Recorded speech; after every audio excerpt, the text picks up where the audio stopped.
Pamilyar ba kayo sa punong to mga kababayan? Tingnan nyo maigi to ah. Tingnan nyo maigi ang itsura niyan. Ayan, malalapad ng dahon tapos sobrang kati. Pag dumikit yan sa inyo, sobrang kati yan. Mamamantal talaga kayo at matagal mawala sa katawan.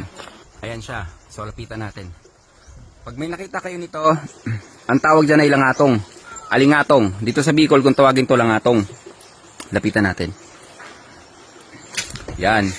Napakaswerte nila oh, meron ditong malaking langatong o alingatong. Alam niyo ba ang ugat nito? Napaka-useful.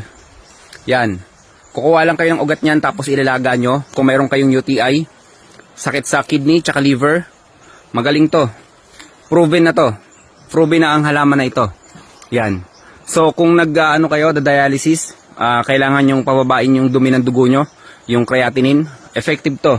Napaka-effective nito. Ano yan, nag-vlog na ako nito noong nakaraan. Yung pinaka-root niya na talaga mismo. At maganda yung naging feedback sa mga gumamit nating kababayan. Ito ang itsura niya. Yan. Langatong o alingatong. Yan. Tatandaan nyo yan mga kababayan. Malaking tulong yan sa katawan natin.